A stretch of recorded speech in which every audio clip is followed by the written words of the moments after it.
سنو، اگر اللہ تعالیٰ تمہیں دینے میں تاخیر کر رہا ہے تو سمجھ لو اللہ تعالیٰ کیا چاہتا ہے، اللہ کون سا اشارہ دے رہا ہے۔ تو سنو، اگر تم چاہتے ہو کہ سکون تمہارے قریب ہو جائے تو تم اللہ کے قریب چلے جاؤ اور توکل رکھو، تمہاری ہر مراد، ہر فریاد کا جواب ضرور آئے گا اور تمہارے حق میں آئے گا۔ وہ جب تمہیں خود تک لے آتا ہے تو تمہیں تم تک بھی لے آتا ہے۔ وہ آداب دعا انہی کو سکھاتا ہے جن کے مقدر میں قبولیت لکھ دیتا ہے، اور جب وہ معجزے کرتا ہے تو ان معجزوں کی شدت کو بہرا بھی سن سکتا ہے اور اندھا بھی دیکھ سکتا ہے۔ ایسا کوئی کام نہیں جو تیرے رب کے لیے ناممکن ہے، اور یاد رکھو تمہاری مستقل دعائیں ہی ناممکن کی قبولیت کو ممکن بناتی ہیں۔ تمہارا یقین ہی تم پر وہ دروازے کھولتا ہے جن کو کھولنا کائنات کی کسی شے کے بس میں نہیں ہوتا۔ تمہارا صبر ہی تمہیں معجزوں سے ملواتا ہے، اور کن سے فی کون تک ہر ادھوری کہانی مکمل ہو جاتی ہے۔ وہ جس کو جتنا زیادہ آزماتا ہے پھر اس کو اتنا ہی زیادہ نوازتا بھی ہے۔ کبھی جو شیطان دل میں خیال ڈالے کہ وہ ہمیشہ تمہیں ہی کیوں مشکل میں ڈالتا ہے، تو اس مردود کو ڈانٹ کر بھگا دو کہ بھلا جس سے محبت ہو، ہم بلندی پر بھی اسے ہی دیکھنا چاہتے ہیں، تو کیا بلندی ہر کسی کو مل جاتی ہے۔ اور سنو، ہاتھوں کا اٹھ جانا، اثر کا جھک جانا کبھی بھی ہمارے بس میں نہیں ہوتا۔ ہم اللہ کو کبھی نہیں چنتے، اللہ ہمیں چنتا ہے، پھر چاہے وہ ہمیں صرف لڑکھڑانے پر چن لے، کوئی زوردار ٹھوکر کھا کر زمین پر منہ کے بل گرنے کے بعد، پھر چاہے وہ خوشی کے آنسوؤں میں چن لے، درد کے ایک لمبے سفر کے بعد۔ فرق اس چیز سے نہیں پڑتا کہ وہ کیسے چنتا ہے، لیکن یہ ضروری ہے کہ وہ چن لے، کیونکہ ان سے بہتر کبھی کوئی نہیں ہو سکتا جو اللہ کو پسند آ جائیں، جنہیں لاکھوں مایوس لوگوں میں سے ان کے دل میں صرف ایک خیال ڈال کر چنا جاتا ہے، امید کا خیال، قبولیت کا خیال، اور اس رب پر یقین کا خیال۔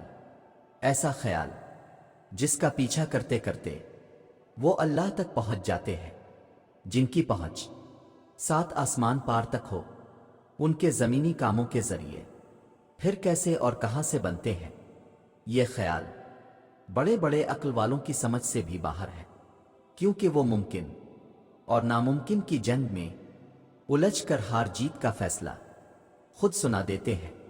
جانتے ہو، ہماری زندگی میں کوئی بھی ایسا لمحہ نہیں جس لمحے کے لیے اللہ نے اپنی مدد تیار نہ رکھی ہو، یہاں تک کہ اگر ہماری ایک انگلی دروازے میں آ جاتی ہے تو اللہ نے اس کے لیے بھی راحت رکھی ہے کہ کچھ سیکنڈز کے بعد ہمیں آرام آنا ہی آنا ہے، اور ہمیں بھول جائے گا کہ ہماری انگلی پہ چوٹ آئی تھی۔ یہ تو بہت چھوٹی سی مثال ہے اللہ کے رحم کی، تو آپ سوچیں کہ جس رب کو آپ کی اتنی چھوٹی سی چوٹ کی بھی اتنی پرواہ ہے، اس رب کو کیا آپ کی بڑی بڑی پریشانیوں کی پرواہ نہ ہوگی؟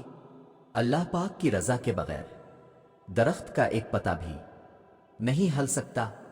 تمہاری زندگی میں جو کچھ چل رہا ہے وہ صرف اس کی رضا ہے۔ اگر تم آزمائش سے گزر رہے ہو تو بھی وہ جانتا ہے، اگر تم کچھ مانگ رہے ہو اور ابھی مل نہیں رہا تو بھی انتظار کرو، وہ تمہیں تمہارے صبر سے بھی آزمائے گا کہ تم اس صبر کا اجر مانگتے ہو یا نہیں۔ یاد رکھنا، اللہ پاک اپنے بندوں کو ان کی طاقت سے زیادہ کبھی نہیں آزماتا۔ اگر کوئی شے تمہیں اذیت دے رہی ہے تو اسے بتاؤ، اگر کچھ بھول نہیں پا رہے ہو اسے بتاؤ، ایک وہی ہے جو کن کہہ کر سب بدلنے پر قادر ہے، کیونکہ تم چاہ بھی نہیں سکتے اگر وہ نہ چاہے۔ اور یاد رکھو، جب اللہ کو تمہارے مانگنے کا انداز پسند آ جاتا ہے تب وہ دینے میں ذرا سی تاخیر کر دیتا ہے تاکہ تمہاری آواز اسے بار بار سنائی دیتی رہے۔ وہ تمہیں تم سے گزار کر ہی خود تک لاتا ہے، اور جب تم اس تک پہنچ جاتے ہو تو وہ تمہارے لیے انہی دعاؤں کو وسیلہ بنا دیتا ہے جن کی قبولیت کا تمہیں گمان بھی نہیں ہوتا۔ وہ جسے چن لیتا ہے اسے پاک کر دیتا ہے۔ کس چیز سے پاک کبھی سوچا ہے؟ وہ پاک کر دیتا ہے اپنے سوا ہر اس شے سے جو تمہارے اور اس کے درمیان حائل ہو۔ وہ یوں تمہاری دعاؤں کو ہر اس رکاوٹ سے پاک کر دیتا ہے جو کن کا راستہ روکے کھڑی ہوتی ہے، اور پھر وہ ہوتا ہے جو نہ کسی نے سنا ہوگا اور نہ دیکھا ہوگا۔ اللہ تمہارے معاملات وہاں سے حل کر دے گا جہاں سے تم نے کبھی تصور بھی نہیں کیا ہوگا۔ زندگی بس امتحان ہے، ایسا امتحان جہاں خوشیاں بھی ہیں اور غم بھی، جہاں یقین بھی ہے اور خوف بھی ہے۔ تمہیں لگتا ہے کچھ بھی ٹھیک نہیں ہو رہا، مگر تم نہیں جانتے کہ جو ہو رہا ہے وہی بہتر ہے۔ تم غلطی کر سکتے ہو، مگر جو تمہیں یہاں لایا ہے وہ تمام غلطیوں سے پاک ہے۔ اگر اس نے تم سے بہت کچھ لیا ہے تو بہت کچھ ایسا بھی دیا ہے جس کے تم قابل نہیں تھے۔ وہ تمہیں ایسی مشکل گھڑی جہاں تمہیں سب کچھ ناممکن نظر آتا ہے لاتا ہی اس لیے ہے تاکہ تم جان سکو کہ سب کچھ نصیب آ وقت نہیں ہوتا۔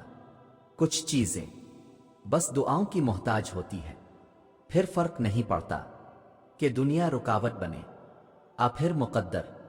جب دعا مخلص دل سے نکلتی ہے تو دعا اس کے حق میں قبول کر لی جاتی ہے۔ اس دل کو صبر دے دیا جاتا ہے۔ تمہارا یقین ہی تمہیں زندہ رکھتا ہے، اور جب ساری امیدیں اللہ سے وابستہ کر لی جائیں تو ہار جانے کا ڈر کیسا؟ جو جنگ اللہ کے ساتھ مل کر لڑی جاتی ہے اس میں شکست کبھی نہیں ہوتی۔ جس کا کوئی خیال نہیں کرتا اس کا اللہ خیال رکھتا ہے، اور اس کی آغوش سے بہترین اور محفوظ جگہ تو کوئی بھی نہیں۔ زندگی کو اپنے مطابق بنانے کی کوشش کرنے والے احمق ہوتے ہیں۔ تم اللہ کے مطابق جینا سیکھ جاؤ، پھر وہ تمہارے مطابق زندگی کو بنا دے گا۔ جو دنیا اپنے آپ میں ہی بکھری ہوئی ہے تمہیں کیسے سمیٹے گی؟